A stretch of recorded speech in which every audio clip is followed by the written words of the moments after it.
Dua al-istiftah, Oui. invocation d'ouverture. Et Ensuite, l'isti'adha. isti'adha. Ouais. Donc, C'est c'est le fait de demander protection auprès Oui. d'Allah subhanahu wa ta'ala contre Satan, de lapider. Il y a différentes versions. de La comment le plus faire. simple pour moi, c'est A'udhu billahi minash shaitanir rajim. Voilà. Est-ce que c'est une obligation, c'est une sunna? Et donc, ça, c'est une sunna. Oui. C'est une sunna. C'est la grande majorité des ulama. Chez la plupart des savants, c'est une sunna. Et là, on sait qu'on est vraiment, on connaît son ennemi, on s'en débarrasse et on sait que c'est Allah seul qui peut nous protéger et pas nous, même pas je vais faire attention à l'ennemi. Non, c'est Allah seul qui est Sami'un Alim, qui sait et qui entend tout. Et donc, on lui demande protection contre notre ennemi et là, Satan, il s'en va.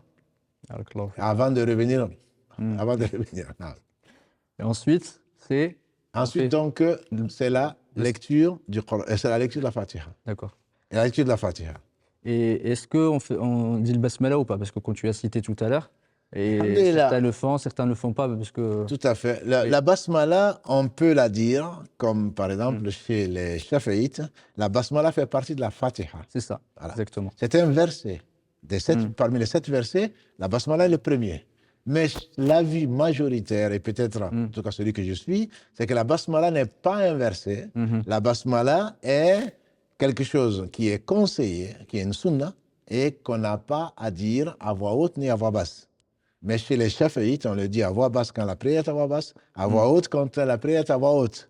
Et donc, une des raisons pour ne pas s'étaler, c'est que le prophète sallam, Anas ibn Malik al-Agreh, il dit que j'ai prié derrière le prophète sallam. J'ai prié derrière Abu Bakr, j'ai prié derrière Omar, j'ai prié derrière Othman. Donc les 3 premiers califes, qu'Allah les agrée tous, et tous commençaient par Alhamdulillahi Rabbil Alamin. Bon, les autres ont leurs arguments. Mais je dis simplement, ce hadith amène certains savants à privilégier, dont Ibn Taymiyyah, dont l'imam Malik, dont bien d'autres, à privilégier le fait que la basmala n'est pas une obligation, ce n'est pas un verset de la Fatiha. Totalement. Effectivement, c'est le fait de...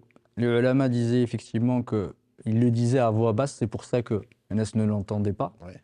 C'est pour cette raison, effectivement, que c'était pas cité, effectivement, dans le hadith, mais il le disait à voix basse. C'est pour ça que certains le disent à voix basse et ensuite ils commencent par le Fatiha. Le Fatiha étant, comme tu as dit, un pilier. La Fatiha est un pilier. Il a dit, sallallahu alayhi wa sallam, la salata liman lam yaqra Umul Kitab. Il n'a pas de prière, celui qui n'a pas lu la mère du livre, qui est la Fatiha. Et juste l'autre argument qui est quand même fort, Abu Huraira, il a dit que le prophète a dit, ça a été rapporté par Muslim, Allah dit, j'ai divisé la prière en 2, entre mon serviteur et moi. Et mon serviteur aura ce qu'il doit demander. Quand mon serviteur dit, Alhamdulillahi Rabbil Alamin, Allah dit, mon serviteur m'a loué. Il ne dit pas quand mon serviteur dit Bismillahir Rahmanir Rahim. C'est l'un des arguments les plus forts, à mon avis, qui, dans un hadith authentique, qui dit donc que ça commence, la Fatiha commence par Alhamdulillah Rabbil Alamin. Mais on respecte bien entendu, ce sont des savants, ils sont meilleurs que nous, c'est les héritiers des prophètes, ils ne parlaient pas d'eux-mêmes, ce n'est même pas des supputations. Jazakallah khairan. Du coup, Alhamdulillah Rabbil Alamin, la Fatiha est en obligation. Si quelqu'un ne sait pas, il vient d'entrer effectivement dans l'islam, il ne sait pas faire la Fatiha, qu'est-ce qu'il fait? Qu'il soit le bienvenu. Alhamdulillah. Alhamdulillah, quelqu'un est rentré dans l'islam, il a fait la shahada, il est parti, Allah l'a rappelé comme...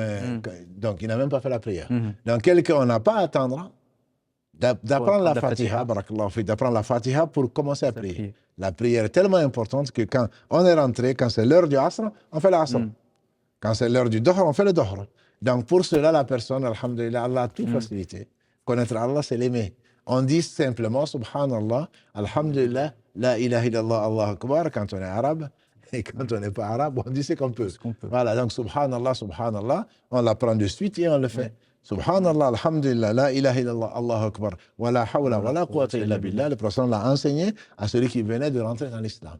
Mais parce qu'il ne connaît pas. Mais celui qui connaît la Fatiha se doit de lire la Fatiha, et le hadith reste valable. Il n'y a pas de prière pour celui qui ne lit pas la Fatiha dans sa raka. Ensuite, après la raka, après le Fatiha, vient la sourate ou des versets. D'accord. Donc, une fois qu'on arrive ghayril maghdubi alayhim waladdallin, Amin, le Amin ne fait pas partie de la Fatiha. Barakallahu fik. Donc, mais c'est une sunna. C'est une sunna. Et on entendait les compagnons du prophète quand c'était à voix haute, on entendait presque la mosquée trembler, tout le monde en train de dire Amin. Et celui qui est seul aussi, il doit. Celui qui est seul, il dit Amin. Effectivement, il dit Amin parce que le prophète m'a dit celui qui dit Amin et son Amin coïncide avec le Amin des anges, il sera pardonné. Voilà. Donc on est intéressé. Voilà, on est intéressé et il y a une sagesse dans chaque geste de la prière en particulier et dans toute adoration d'Allah subhanahu wa ta'ala. Du coup, une sourate ou des Une versets. sourate ou des versets, et le prophète sallam, souvent c'était des sourates qu'il lisait, donc elles pouvaient être longues ou courtes, mais des versets suffisent après la sourate, dans les deux premières, après la Fatiha, dans les deux premières rakats. Si c'est deux, qu'elle soit volontaire, nafila ou obligatoire. Donc ça, c'est l'avis le plus fort, même si certains pensent que la Fatiha suffit, mais il n'y a pas de preuve à ma connaissance dessus. Le prophète toujours, même s'il les faisait légères, il lisait quand même des courtes sourates. Du coup, c'est une obligation, une sunna, le fait de lire. Si par exemple on l'a oublié, est-ce que voilà ce qu'on se disait d'un C'est une obligation parce qu'il a toujours fait, alayhi salatu wassalam. C'est une obligation de le faire, ce n'est pas un pilier. C'est pas un pilier. Voilà. C'est pas comme la Fatiha. La Fatiha est un pilier. Celui qui ne lit pas, ce qu'il a oublié, il doit réparer et il ne peut pas faire de soujoud. Par contre, celui qui a oublié, ça peut arriver dans la première raka ou la deuxième, il continue sa prière. Il n'a pas à revenir, il continue sa prière. Par contre, avant de faire le salam, il va faire deux prosternations avant de faire le salam. Barakallahu fik. Ensuite, quand on a effectivement lu la Fatiha et lu la deuxième sourate, là, on va se faire ruku'. Et avant de faire ruku', comme dans le hadith d'Ibn Omar, on doit lever. Le prophète a toujours, a dit Ibn Omar, le prophète a levé les mains à 4 niveaux, dont avant de partir pour le ruku'. Avant de partir pour le ruku'. Barakallahu fik. Du coup, on fait après, on l'a lu, Allahu Akbar. C'est la même chose que ce qu'on a dit, c'est pareil. C'est soit là, soit là. Soit au niveau des épaules, soit au niveau des oreilles, sans les tenir. Voilà. Et on va faire la génuflexion. Oui. Pardonnez-moi pour le manque de flexibilité, parce que normalement, je ne suis pas très souple.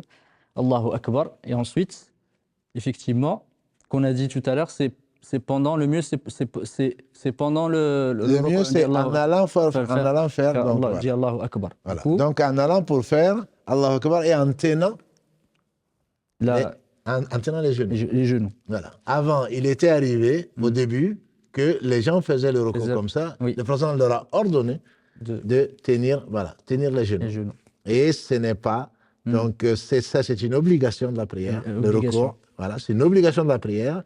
Et si ce n'est pas une question de souplesse... C'est un pilier ou une obligation? Une obligation. Une obligation chez les Malikites. C'est un pilier de la prière. Il n'y a pas de prière sans génuflexion. C'est pour cela d'ailleurs qu'on l'appelle raka'a, parce qu'il y a un recours. Le recours, donc c'est la génuflexion. Et idéalement, si ce n'est pas dû à l'âge ou au physique, voilà, idéalement, on doit faire le recours et le dos doit être droit. Au point que si on mettait de l'eau, ça ne devrait pas se verser. Donc on est donc dans une position comme ça en équerre, entre guillemets, et malgré mon âge, j'espère que je suis souple et que ça se voit en tout cas. Voilà. Et donc ça, c'est une obligation. Barakallahu fik. Du coup, comme on a rapporté du prophète, on tient bien les genoux. Tout à fait. Les doigts séparés. Oui. On fait pas comme ça, on fait pas ça, on se tient pas là. Tout à fait. On se tient là, le dos droit. Tout à fait. Et comme a dit Aïcha radiyallahu ta'ala anha, il faisait ni comme ça, ni comme ça. Ouais. Il faisait rester effectivement entre les deux. C'est important parce que moi j'ai déjà vu les skieurs vraiment descendre de ski. Le ski, oui, comme ça. Les gens font comme ça. Bon, si c'est parce que tu n'es pas souple, à la limite. Non. Mais là, parce qu'on pense que plus on se baisse, mieux c'est. Alors que, comme on a dit, c'est tawqifi. Le prophète n'a jamais fait ça. Ça n'a pas été la portée de lui. Donc c'est droit. Et il tenait ça, comme tu dis, ce n'est pas serré, ni comme ça. Donc naturellement, il tenait les genoux et il restait, il ne faisait pas ça, ni comme ça. Voilà. Donc c'est vraiment, autant que faire se peut, on ne va pas se faire mal. Totalement. Après passer chez le kiné, on ne va pas se faire mal, mais juste naturellement comme ça, en regardant donc là où on peut regarder, donc naturellement comme ça. Barakallahu fik. Et l'autre sunna du prophète, c'est le fait d'arquer ses d'une moujafat, c'est le fait de ne pas faire comme ça. En tout cas, non, de ne pas le coller contre le corps, et donc de le détacher du corps. Et donc, sauf si on gêne le voisin. Sauf si on gêne, mais si on est seul, en tout cas, il faudrait que ce soit bien écarté donc du corps.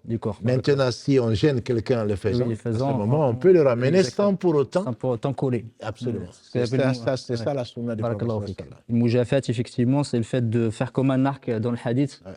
L'arc est séparé, effectivement, et ne pas être collé. Du coup, après, qu'est-ce que l'on dit quand on est dans le loue Allah, subhana rabbil azim wa bihamdihi, c'est le plus simple.